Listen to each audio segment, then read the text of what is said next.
ये सारी चीजें आज हम डिकोड करेंगे। देखिए पहले से अगर आपको पता होगा तो आप पहले ही पुट करोगे, तो इससे थोड़ा टाइम बच जाएगा, एग्जाम में थोड़ा टाइम बच जाएगा आपको बस यहाँ पे याद रखना ये एमीटर एक डिवाइस है सर। इससे हम क्या करते जोड़ता है, किस किस को जोड़ता है सर? एक तो सेल को जोड़ता है या बैटरी आप बोलो, एक तो बैटरी को जोड़ता है और हेलो अस्सलाम वालेकुम वरहमतुल्लाहि वबरकातुहू। उम्मीद करते हैं कि आप सब ठीक होंगे, बढ़िया होंगे, अच्छे से होंगे। तो ये है हमारा लेक्चर नंबर 3 इलेक्ट्रिसिटी का।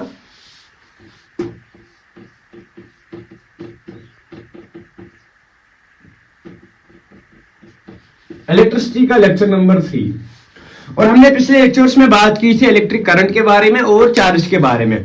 आई होप कि आपको अच्छे से समझ आया होगा। और आज का जो हमारा टारगेट है, एक तो इलेक्ट्रिक करंट फिर से हम रिपीट करेंगे और उसके बाद हम देखेंगे एमीटर के बारे में और उसके बाद हम जानेंगे स्विच के बारे में और उसके बाद हम आ जाएंगे इलेक्ट्रिक सर्किट पर।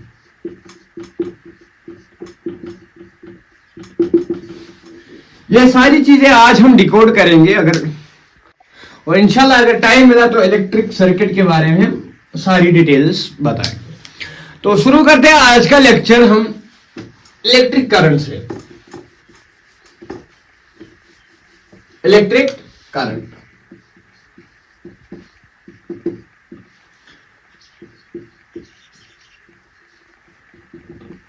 इलेक्ट्रिक करंट की सिंपल आई होती है। हमने क्या बोला था? Electric current the rate of directional flow, the rate of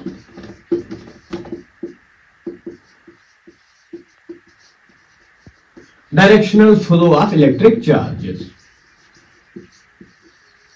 is called electric current. The rate of directional flow of electric charges is called electric current. Sir flow किसका हो रहा है? सर चार्जेस का फ्लो हो रहा है, charges का flow हो रहा है।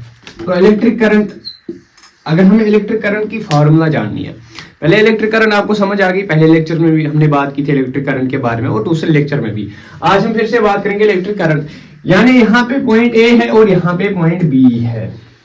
ए पॉइंट से लेके बी पॉइंट तक चार्ज फ्लो हो रहा है, चार्ज फ्लो हो रहा है और ए पॉइंट से लेके बी पॉइंट तक उसको कुछ टाइम भी लगेगा। सर एक तो चार्ज फ्लो हो रहा है और टाइम भी साथ साथ में।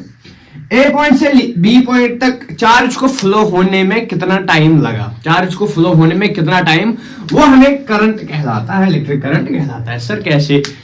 आपने वेलोसिटी पढ़ी होगी 9th में। वेलोसिटी बराबर होती है डिस्प्लेसमेंट अपॉन में टाइम के बराबर होती है। सर डिस्प्लेसमेंट क्या होती है? Shortest path, shortest path. लेकिन डिस्प्लेसमेंट में एक और चीज साथ में भी होती है सर, डायरेक्शन। अगर यहाँ पे पॉइंट ए है हमारे पास, यहाँ पे पॉइंट बी और यहाँ पे पॉइंट सी, ए पॉइंट से लेके बी और सी तक ये हमारी टोटल डिस्टेंस है, distance total path covered by the body, covered by the body. और displacement shortest path covered by the body. लेकिन डिस्प्लेसमेंट के साथ डायरेक्शन भी होनी चाहिए, डिस्प्लेसमेंट के साथ डायरेक्शन भी होती है, डिस्प्लेसमेंट के साथ डायरेक्शन भी होती है। ये तो हमारी डिस्टेंस हो गई ए पॉइंट से लेके बी पॉइंट तक फिर सी तक, ये तो टोटल पाथ हो गया, हमारी टोटल डिस्टेंस हो गई। अगर मुझे डिस्प्लेसमेंट निकालनी है तो ऐसे, सर एक शॉर्टेस्ट पाथ है हमारे ए से लेके डायरेक्ट सी तक और गिवन डायरेक्शन भी है साथ में। फॉर एग्जांपल यहां से ईस्ट है, यहां से वेस्ट है, ईस्ट से लेके वेस्ट तक मेरी डायरेक्शन है और ये मेरा शॉर्टेस्ट पाथ है। ये मेरा फॉर एग्जांपल यहाँ ए से लेके बी तक 7 मीटर्स है और बी से लेके सी तक 5 मीटर्स है और 5 + 7 हो गए सर 12 मीटर्स टोटल और ये मानो आप ये 10 मीटर्स है। तो ये तो शॉर्टेस्ट पाथ है ना। शॉर्टेस्ट पाथ अपॉन में टाइम, डिस्प्लेसमेंट अपॉन में टाइम। और डिस्प्लेसमेंट के साथ अगर हम खाली डिस्प्लेसमेंट की बात करेंगे, अगर हम खाली डिस्प्लेसमेंट की बात करेंगे, डिस्प्लेसमेंट के साथ, डिस्प्लेसमेंट को टाइम के साथ कोई लेना देना नहीं है। यहां से लेके यहां तक कितना टाइम आपको लगा उसकी जानकारी आपको नहीं देनी है। खाली डिस्प्लेसमेंट गिवन डायरेक्शन और शॉर्टेस्ट पाथ है, गिवन डायरेक्शन और शॉर्टेस्ट। लेकिन जब हम बात करेंगे डिस्प्लेसमेंट और टाइम, यानी यहां से लेके यहां तक मेरी डिस्प्लेसमेंट है, और मुझे कितना टाइम लगा, यहां से लेके यहां तक मुझे कितना टाइम लगा, वो हमारी कहलाएगी वेलोसिटी। और इसी तरीके से जो हमारी करंट है आई, चार्ज कितना फ्लो हुआ और कितने टाइम में फ्लो हुआ, वो कहलाएगी सर करंट। कितने टाइम में कितना चार्ज फ्लो हुआ सर, वो कहलाएगी करंट, वो कहलाएगी। हमने यही डेफिनेशन लिखी ना, the rate of directional flow of electric charges, यानी इलेक्ट्रिक चार्जेस का फ्लो होना, टाइम के साथ साथ इलेक्ट्रिक चार्जेस का फ्लो होना, एक जगह से लेकर दूसरी जगह तक टाइम के साथ साथ इलेक्ट्रिक चार्जेस का फ्लो होना, वो हमें कहलाएगा करंट, वो हमें कहलाएगा sir. Just wait a second,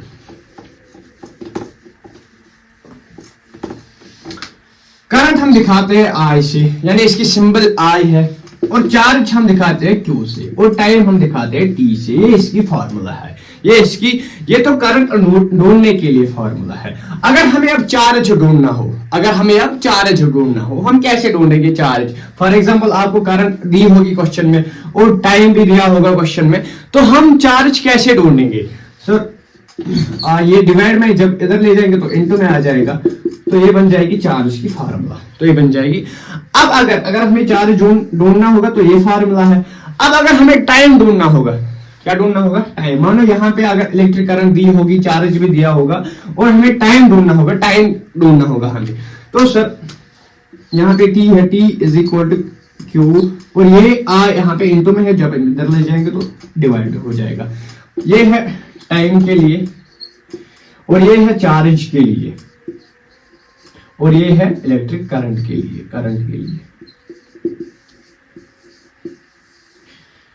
ये है करंट के लिए, ये चार्ज के लिए, और ये टाइम के लिए। अब ये क्वेश्चन पे डिपेंड करता है क्वेश्चन किस तरीके का होगा। अगर उसमें करंट ढूंढनी होगी तो ये वाली फार्मूला अप्लाई करेंगे, अगर उसमें चार्ज ढूंढना होगा तो ये वाली फार्मूला, अगर हमें टाइम ढूंढना होगा तो ये वाली फार्मूला। इससे वैसे बेसिकली एक ही फार्मूला, तीनों एक ही फार्मूला है, लेकिन यहाँ से थोड़ा इजी होता है। अगर आपको पता होगा हम चार्ज कैसे ढूंढेंगे पहले से, अगर आपको पता होगा तो आप पहले ही पुट करोगे ये, तो इससे थोड़ा टाइम बच जाएगा, एग्जाम में थोड़ा टाइम बच जाएगा आपको। और उसके बाद में आता है सर एमीटर, और इसका ऐसा यूनिट क्या है सर? इलेक्ट्रिक करंट का ऐसा यूनिट है एम्पियर। क्यों है एम्पियर? वो मैंने कल बोला था, कल के लेक्चर में एक सेंटेंस साहब थे,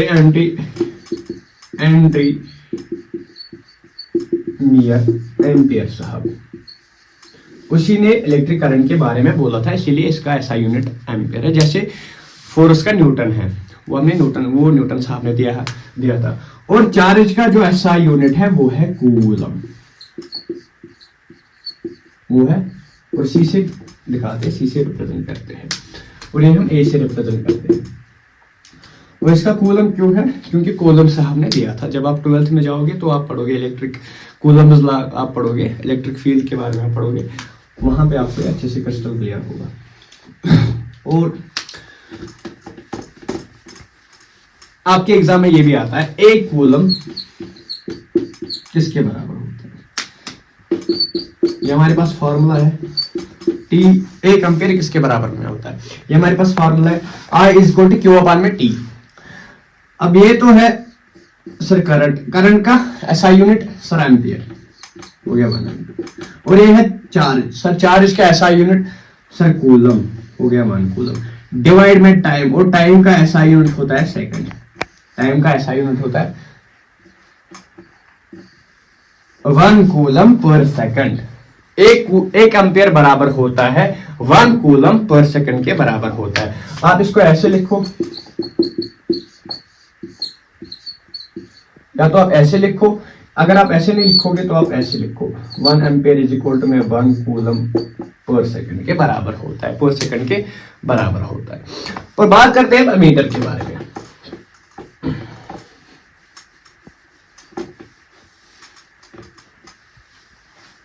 और इलेक्ट्रिकल करंट की जो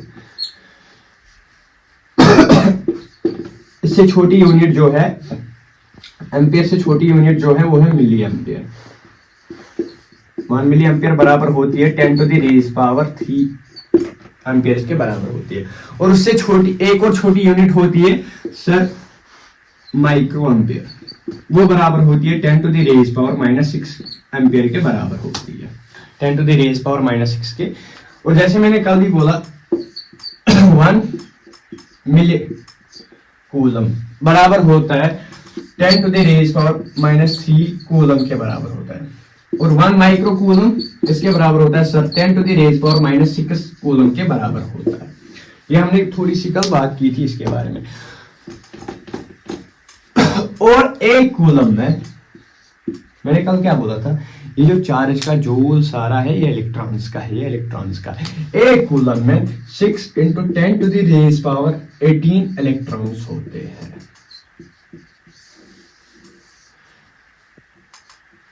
6 × 10 to the raise power 18 electrons होते हैं एक कूलम में। ये बस आपको याद रखना है। हो सकता है कि आपको ऑब्जेक्टिव टाइप आ जाए क्वेश्चन एग्जाम में, ये बस आपको याद रखना है। और ये भी याद रखना है 1 मिली एम्पियर में कितने एम्पियर होते हैं, -3 है यहाँ पे -3। और 1 माइक्रो एम्पियर में कितने एम्पियर्स होते हैं, बस ये आपको याद रखना है खाली ऑब्जेक्टिव टाइप क्वेश्चंस के लिए। और बात करते हैं एमीटर के बारे में। एमीटर क्या होता है सर? एमीटर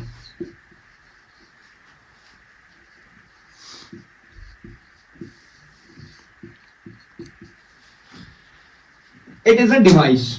जैसे मेरे पास ये फोन है, ये डिवाइस है सर। इस फोन से मैं करता क्या हूं, एक तो मैं इससे फोन कॉल्स करता हूं, और दूसरा मैं इससे पढ़ाई भी करता हूं, और तीसरा किसी को मैं मेल भी भेज सकता हूं, और चौथा इससे मैं वीडियो भी रिकॉर्ड कर सकता हूं।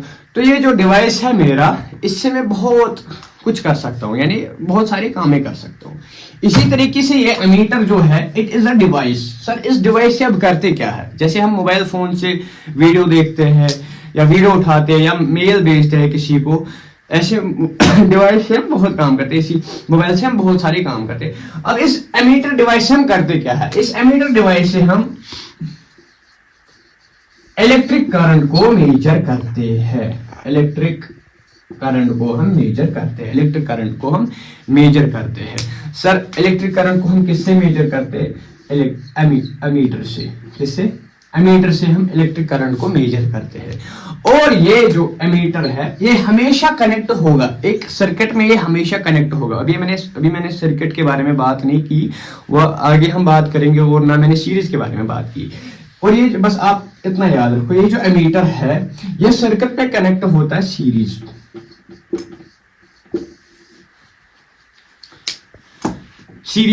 एक सीरीज में कनेक्ट होता है एमीटर। अभी ये सर सीरीज क्या है, अभी आपको पढ़ना है आगे, resistors in series, resistor in parallel, वो हम आगे जानेंगे इसी चैप्टर में आगे हम जानेंगे, उसके बारे में हम आगे बात करेंगे।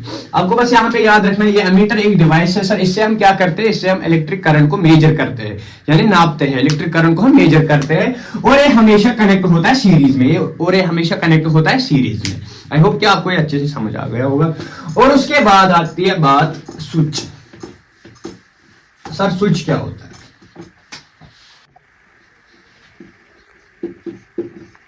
स्विच क्या होता है?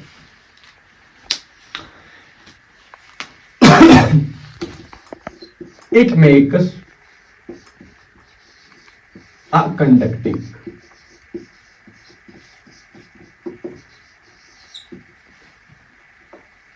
link between cell and bulb. Cell and bulb sir ये कंडक्टिंग लिंक बनाता है किस किस के बीच में, एक सेल के बीच में और एक बल्ब के बीच में। फॉर एग्जांपल आपके पास ये बैटरी है, सेल यानी यहाँ पे बैटरी, आपके पास ये बैटरी और इससे वायर जुड़ी है, और ये मानो ये स्विच है यहाँ पे, और ये बल्ब है,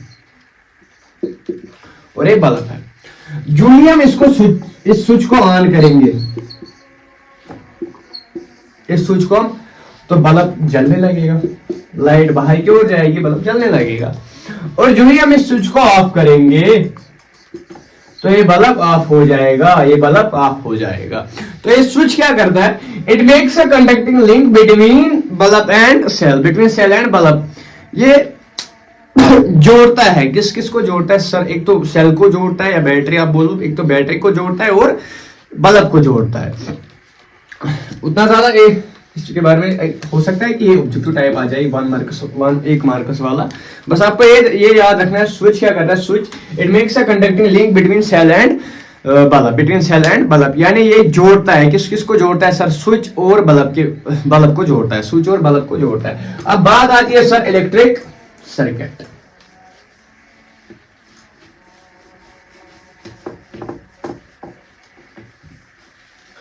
इलेक्ट्रिक सर्किट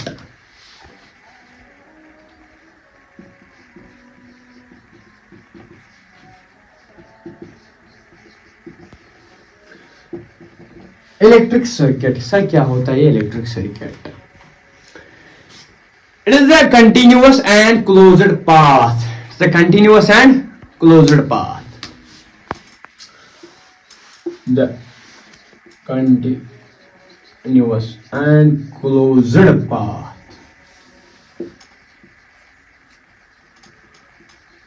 of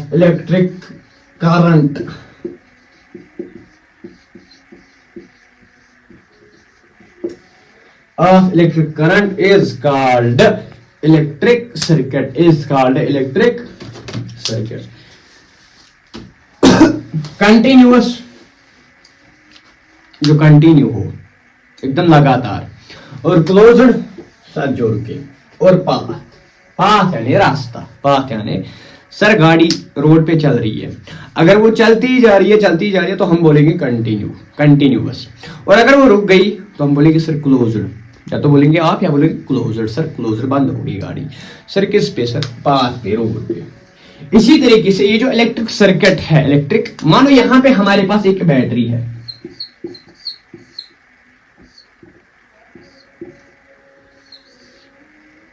ये वायर है इसके साथ जुड़ी, और ये बल्ब,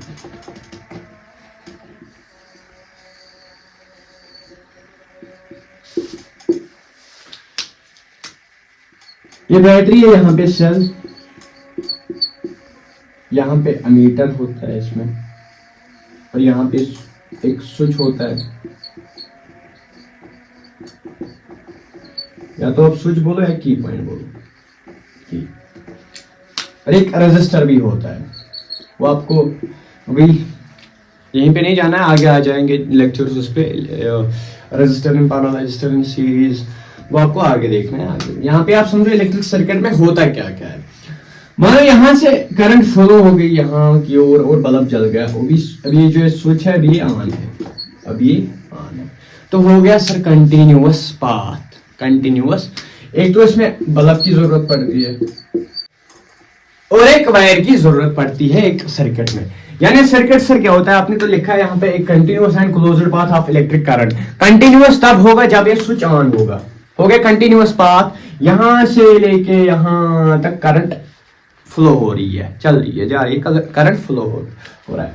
और अगर जब मैं इस स्विच को ऑफ करूंगा तो सर करंट रुक जाएगी, करंट फ्लो नहीं हो जाएगा। तो सिमिलरली ये जो इलेक्ट्रिक सर्किट है, it's a continuous and closed path, it's a continuous and closed path of electric current। एक सर्किट में क्या क्या चीजें होती है सर, एक एमीटर होता है सर, इस एमीटर से हम क्या करते हैं, इलेक्ट्रिक करंट को हम मेजर करते हैं, इलेक्ट्रिक करंट को हम मेजर करते हैं। और एक बैटरी होती है यानी सेल,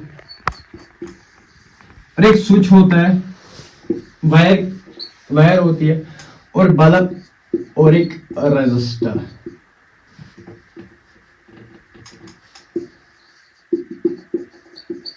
एक रेजिस्टर होता है। और आई होप कि आपको ये अच्छे से समझ आया होगा। और अब बात करते हैं सर इलेक्ट्रिक सर्किट में ये जो करंट है कहां से कहां की ओर फ्लो कर रहा है। अगर मानो ये हमारे पास एक सर्किट है,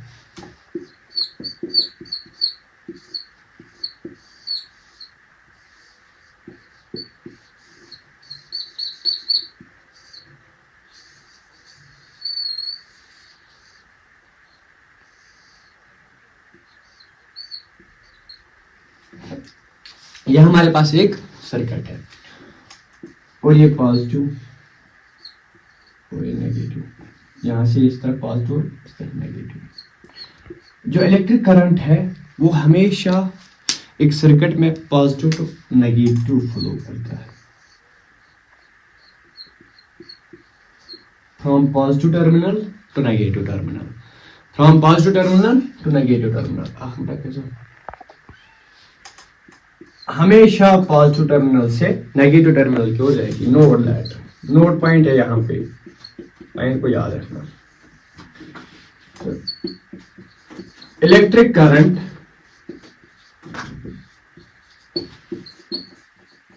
flows in a circuit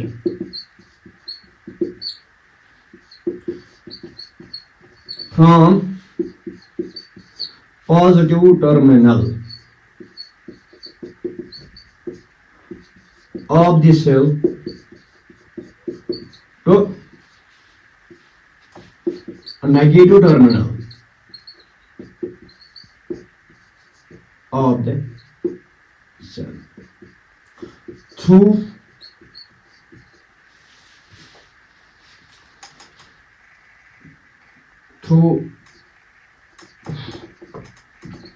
ammeter and bulb।